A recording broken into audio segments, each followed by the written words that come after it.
Alhamdulillah Rabbil Alamin. Assalamu alaikum wa rahmatullahi ta'ala wa barakatuh. Chers abonnés, je salue chers frères et sœurs, je salue tous mes abonnés. Aujourd'hui, je vais parler.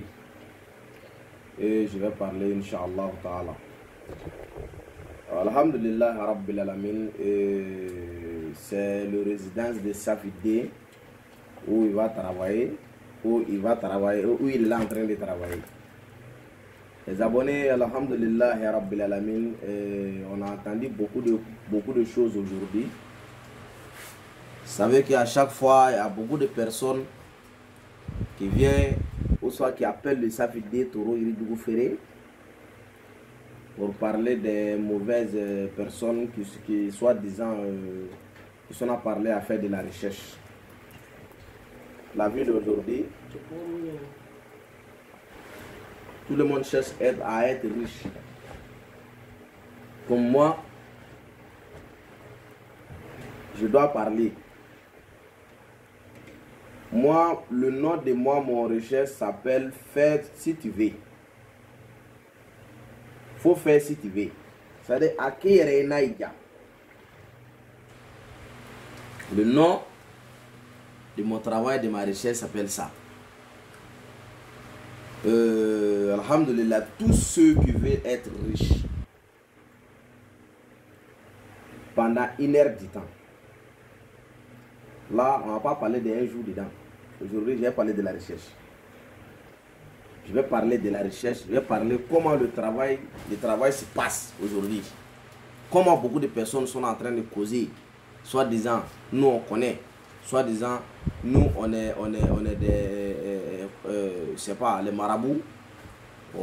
Beaucoup de personnes montrent quelque chose. Sur ces réseaux sociaux, on a beaucoup de personnes, mais on n'est pas là pour les personnes. On est là pour vous parler de la recherche. Tu ne crois pas, 1 heure du temps. 1 heure du temps. Tu as besoin de ça, même si tu es au Madina. Au Madina, tout le monde a voilà. Même si tu es là-bas. Prends le téléphone, il faut appeler sa vidéo, on se donne les heures. Ce que moi je veux de toi, ce que je veux que tu donnes, ça tu donnes. Tu appelles le Safidé, je rentre dans le travail. Si ça m'intéresse, je rentre dedans. Si j'ai que ça qui ça ne m'intéresse pas, non, on laisse. Ouais. Mais tous ceux qui veulent être riches pendant 1 jour, pendant 1 heure, pendant 6 jours, pendant 41 jours, il y a beaucoup de personnes qui ont fait le travail, qui attendent les résultats. Il y a beaucoup de personnes qui ont fait le travail de 41 jours, qui attendent les résultats. Il y a des gens même qui n'ont pas eu 41 jours, ils ont eu les résultats. Oh, alhamdulillah, même lundi se passé, quelqu'un m'a donné 4 millions. Oh, il a fait le travail de 41 jours. Il m'a donné 4 millions. Beaucoup de personnes qui sont passées, mais je n'ai pas dit tout le nom. Même la dernière fois, le semaine se passait, on a fait un travail avec un blanc. Ouais, lui il n'est pas d'ici. Il ne sait pas que l'Italie, il ne se comprend pas. Par moi, depuis ici, je ne suis jamais rentré dans ce genre de pays. Bon, il a fait le travail. Alhamdulillah, il a réussi. Mais lui, il a fait le travail de 1 heure du temps. Ça, je sais que tous ceux qui sont musulmans, ils ont peur de faire ce genre de travail. Il n'y a pas de trucs dedans. Ça veut dire faire jamais travail de conséquences. Est-ce que vous voyez? Donc, si tu m'appelles, je te dis ce que je veux de toi. Pareil, pauvre ne peut pas faire. Si tu es pauvre, tu ne peux pas faire. Là, ça c'est travail. Travail de la recherche. Être riche pendant 1 heure du temps. Tu n'as pas fait de 72 heures. Il connaît les dalous de ça, mais pas parler de ça ici. Je parle de 1 heure du temps. 30 minutes, 60 minutes, 60 minutes. Je crois que 60 minutes. 1 heure à combien de minutes? 60 minutes. Ouais. Non. 60 minutes. On est là. Le boss, c'est-à-dire les députés qui m'appellent, les ministres qui m'appellent, et même c'est ce que ça fait dire il est capable de faire. Le Wasika Lesina Kefaro, que vous connaissez, le chef Inafolo, ça veut dire il connaît le dallo, il le pratique. Il fait ça pour les gens. Regardez ici mon résidence. C'est ici ma place où je travaille. Oh, je vais dire à mes ennemis d'aller travailler. Donc, quand ils travaillent, ça va pas avoir de 2 mois, ils vont pas y 5 francs pour manger. Parce que Dieu va les punir. Parce qu'ils n'aiment pas mon affaire, alors que Dieu aime moi mon affaire. Pourquoi? Moi, j'ai aimé tout le monde. Je donne des faïdas. Je donne des faïdas. Des faïdas qui sont très très importants. Oh, mais eux, ils sont en affaire quoi? Rien à foutre. N'importe quoi, vous êtes là. Tu ne fais pas faire quelque chose aujourd'hui. Si ce n'est pas les noirs qui sont derrière toi pour te parler de mal. Là, on va couper. On va parler en douleur. أعوذ بالله من الشيطان الرجيم بسم الله الرحمن الرحيم والصلاة والسلام على أشرف المرسلين سيدنا محمد بن عبد الله أما بعد السلام عليكم يا جميع المسلمين والمؤمنات je sais mi befu nga abonné bi dien fon fa ve mali kono mali koka farafina dien fon fa ve ni sigile do ça fait des bifo isi yorola kaya fa krengere nyini an fala kaw na mbala ko fe kada ka mbala ka badi di bi fo do bi kashi unyena ka fo bi fe ka ça fait des ye ka communiquer nai mais ala mo de latike folo wala an falaka caman fana be minnu y'an wele k'u ka dorolaw fɔ an ye dorolaw o k'an ka bɔ an ka kuma video in bɛna jɛnya o la nafolo ɲinibaga bɛ diɲɛ fan o fan fɛ i bɛ jamana o jamana kan an tɛ se ka bɛɛ mago ɲɛ dɛ nka maa o maa bɛ nafolo yɛrɛ badabada kɔ ka nafolo sɔrɔ nafolo hakikatan bali k'a sɔrɔ ka tile 3 kɛ i tɛ da walimuso i tɛ da ni muso ye kuma tɛ walimuso fɛ i ka na heure kelen dama avant k'i ka na i bɛ tile 3 de kɛ i tɛ da ni walimuso i tɛ da ni muso ye kuma tɛ walimuso fɛ i yɛrɛ y'a dɔn propre o la i natɔ i bɛ jɛnɛba ko hali na ni kɔni y'a dɔn se b'i ye ka se 5 miliyɔn 6 parce que a bɛ ɲɔgɔn ye n'i ko i b'a kafiriya sira fɛ i bɛ 15 bɔ n'i ko i b'a a silamɛya sira fɛ i bɛ 6 miliyɔn bɔ n'i ko i b'a fandanya sira fɛ 5 miliyɔn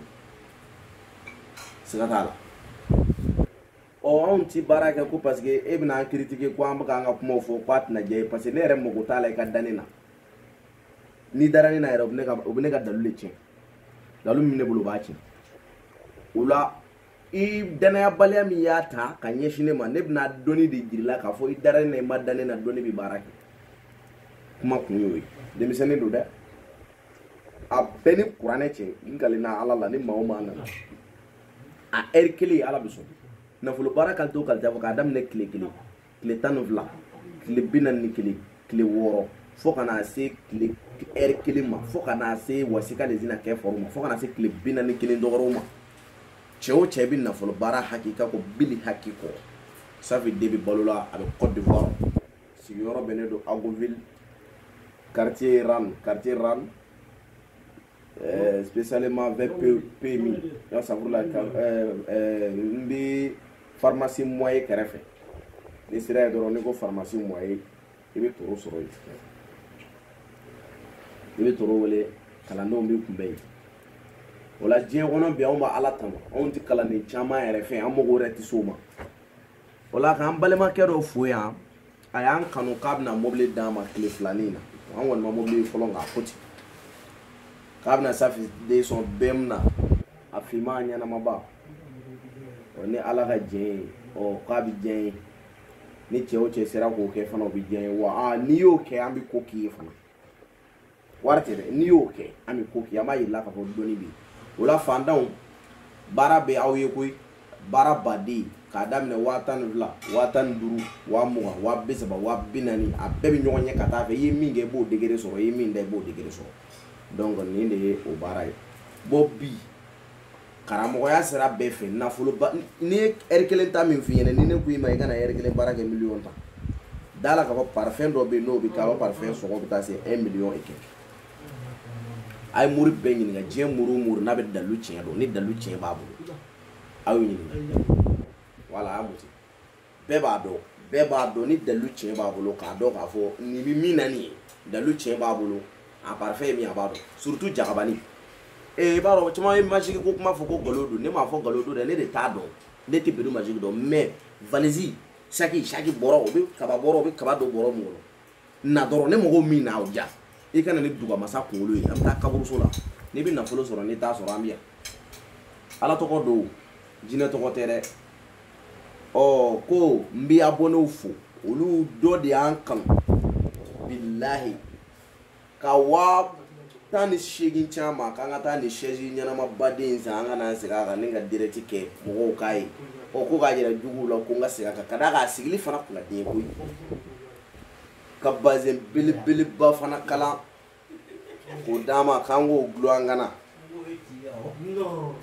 an bɛna baden fana kalan fana k'a juru la k'a fɔ a wari bɛ de wari baden de bɛ a ka ca fana ça veut dire mɔgɔ t'a la e ka da la ka d'a kan ale poche falen don geribu mun ka bɔrɔ falen don Côte d'Ivoire bɛnnen don waso tɛ dɛ n'i ye ɲɛ i b'a dɔn mais n'i ye ɲɛ n dɛmɛtɔ i n'a fɔ mais ni donna ɲɔgɔn na i n'a dɔn ko dɔ bɛ nin n tɛ waritigi dɛ nka ne ta n bolo ala ye mun nɔgɔya ye o bɛ yen miliyɔn 20 miliyɔn 30 cɛw o mugu t'o la sa cɛ sɔrɔ la coronavirus nana an ka taa 40 ta k'o bila an kun la an b'a fɔ mɔgɔw ye dɔrɔn bɛɛ ka baara kɛ karamɔgɔ ne ye baara de kɛ karamɔgɔya ne sigilen t'a kan ten dɛ ne magasin bɛ ne bolo ne ka paga n'a ye ja na ne bɛ balo koyi ala kɔni tɛna ne faga ko parce que e bana ko parce que e ma na ala tɛna ne faga ko parce que e ma na ne yɛrɛ nana e kungo don i ma na e kungo don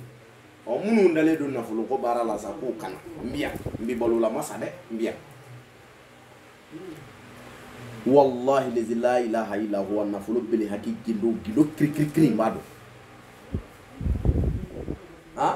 o to ye kɛ jagabani n yɛrɛ y'o kuma fɔ sisan takuru karakara do kuru bi fakadara de rizqna wal jinna maymuna jinna maymuna n ko ale bɛ wuri ɲɛgɛn kɔnɔ de ni jinɛ muso in bi don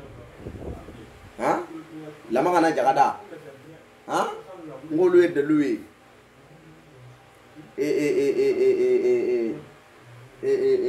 jinɛ fin dalilu bɛ ani wuranɛw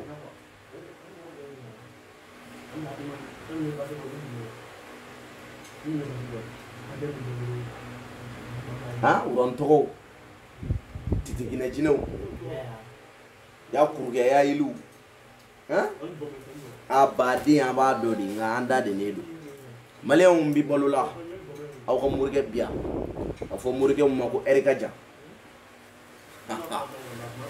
savide toro a fɔ morikɛ mun ma ko ɛri ka jan morikɛ tɔgɔ caman di nka kaba ala y'a da a ma bɔ a ko bili ka taa jamana wɛrɛ la fɔlɔ nka a bɛna voyage ka taa Amérique dugukolo sanfɛ a ti mɛn Tony ma ɲinɛ e kɔ dɛ e yɛrɛ ka baaraw olu de kosɔn an bɛ yan i ka kanu an bɛ yan ani i yɛrɛ ye baara minnu kɛ an ye k'an kanu e ka baaraw de y'an bila yan bi dɛ